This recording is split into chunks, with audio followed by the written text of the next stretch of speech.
Hello everyone and welcome back to RX pharmacy. दोस्तों, आज हम B pharm second semester pathophysiology unit 5 के बारे में डिस्कस करेंगे और आज का टॉपिक है टाइफॉइड। लास्ट लेक्चर में हमने यूरिनरी ट्रैक्ट इन्फेक्शन को कवर किया था।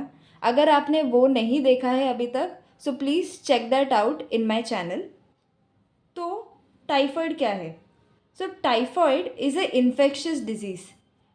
तो टाइफॉइड जो है वो एक पर्सन से दूसरे पर्सन में स्प्रेड हो जाती है, इसके लिए इसको हम इन्फेक्शियस डिजीज़ कहते हैं।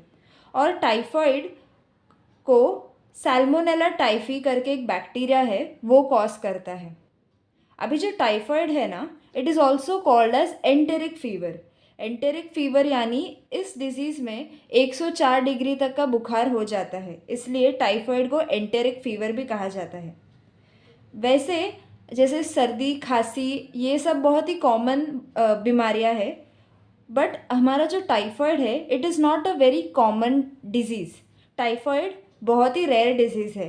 ये कभी होता है जब आप प्रॉपर सैनिटेशन क्लिनलीनेस मेंटेन नहीं करते, यानी कि आप बाहर जाके मतलब कंटेमिनेटेड वाटर पीते हैं या कंटेमिनेटेड फूड खाते हैं ना, तभी टाइफॉइड हो जाता है और ये भी एक पर्सन से दूसरे पर्सन पे स्प्रेड हो जाते हैं। अभी टाइफॉइड जो डिजीज़ है वो कम से कम 7 to 10 डेज तक एक पर्सन इन्फेक्टेड होता है। जब अगर 7 to 10 डेज तक वो रहता है तो उसको जल्दी से जल्दी ट्रीट करना चाहिए, वरना क्या होता है, अगर आप उसको जल्दी ट्रीट नहीं करते तो वो और ज़्यादा टाइम तक रह सकता है, जैसे कि कुछ हफ्तों तक या कुछ महीनों तक भी ये डिज़ीज़ हो जाती है। अभी हम इसके इटियोलॉजी के बारे में डिस्कस करें। इटियोलॉजी यानी कॉजेज़। अभी जो टाइफॉइड है can be caused due to salmonella typhi, जिसको हमने अभी डिस्कस किया, और दूसरा है सैल्मोनेला पैराटाइफी। अभी सैल्मोनेला पैराटाइफी 3 टाइप का है। सैल्मोनेला टाइप पैराटाइफी ए, जो इंडिया और एशियन कंट्रीज़ में बहुत कॉमन है। Salmonella paratyphi B western Europe countries में बहुत ज़्यादा कॉमन है।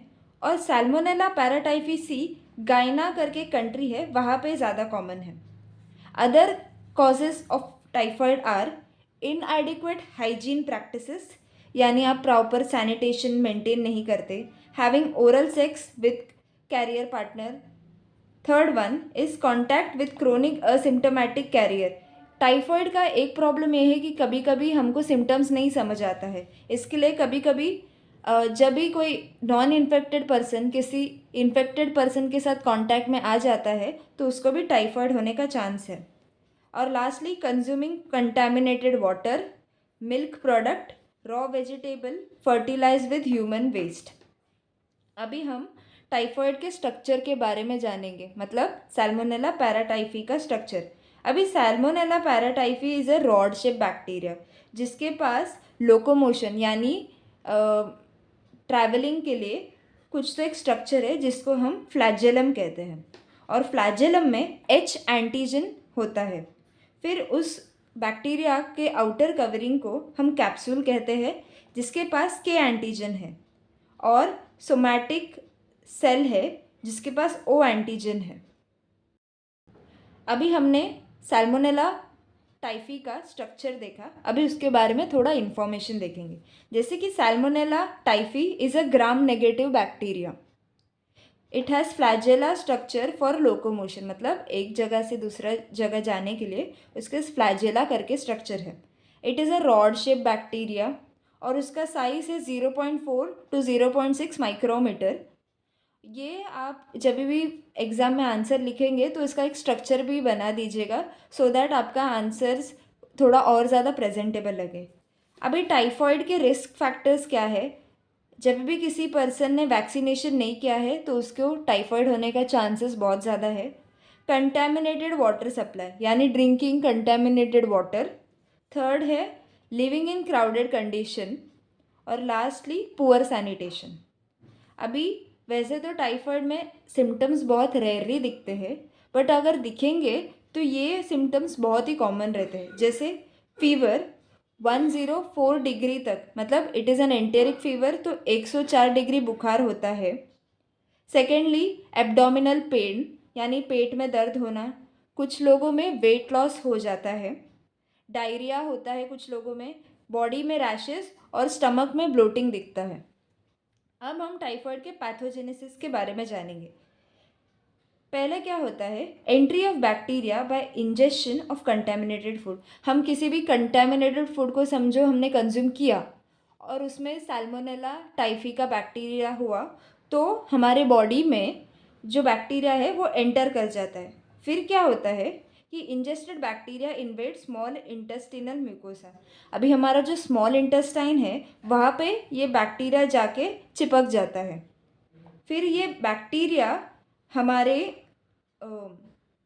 स्मॉल इंटेस्टाइन से लिम्फ नोड पे जाता है वाया द मैक्रोफेजेस। उसके बाद यहाँ पे लिम्फ नोड के बाद जाने के बाद वहाँ पे सैल्मोनेला टाइफी मल्टीप्लाई होता है।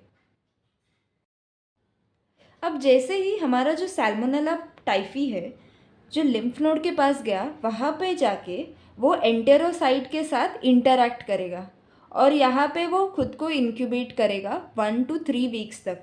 और इस जब ये फेज़ में जब हमारा बैक्टीरिया जाता है तो हमको डायरिया हो जाता है, यानी लूज़ मोशन होने का सिम्टम्स दिखता है। उसके बाद ये बैक्टीरिया हमारे ब्लड स्ट्रीम में जाता है। ब्लड स्ट्रीम में जाने के टाइम हमारे बॉडी में फीवर सब सिम्टम्स दिखता है। उसके बाद ब्लड स्ट्रीम के जाने के बाद फिर वो हमारे गॉल ब्लैडर, लिम्फॉइड टिश्यू के पास जाता है और वहाँ पे खुद की कॉलोनीज बढ़ाता है और फाइनली हमको टाइफाइड फीवर हो जाता है। अब हम इसके डायग्नोसिस के बारे में जानेंगे, यानी हम कैसे किसी पर्सन को टाइफाइड है या नहीं है उसके बारे में जानेंगे।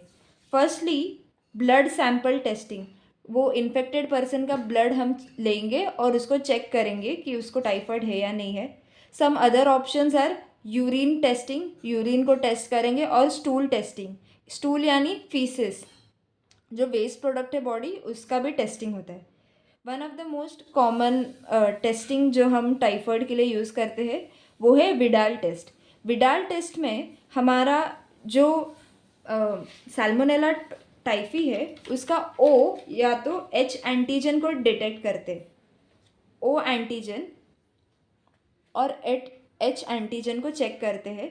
अगर ये दोनों का प्रेजेंस दिखा हमारे सैंपल में तो हमको सैल्मोनेला टाइफी हमारे बॉडी में है। ट्रीटमेंट, अभी उसके ट्रीटमेंट के बारे में जानेंगे। एक्चुअली देखा जाए तो टाइफाइड का ट्रीटमेंट वेरी करता है पर्सन टू पर्सन, यानी जो वो कौन से स्टेज में है उसके ऊपर डिपेंड करता है। But some common treatments are taking adequate rest, अच्छा डाइट करना मतलब अच्छा खाना खाना, फिर आइसोलेशन फ्रॉम अदर्स यानी खुद को आइसोलेट करना। अगर आप इन्फेक्टेड है टाइफाइड से तो आप दूसरे लोगों से दूर रहे ताकि उनको भी टाइफाइड से वो इन्फेक्ट ना हो।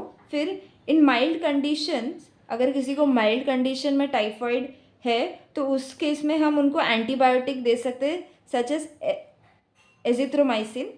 और अगर किसी में सीरियस कंडीशन है तो उसको हम डायरेक्टली मेडिकेशन जो है उनके वेन के थ्रू डाल के दे देते हैं। सो this is how we finished our today's disease, that is typhoid. I hope you like this video. Please मेरे चैनल को सब्सक्राइब कीजिए. If you like this video please like it and share it with your friends. Thank you so much.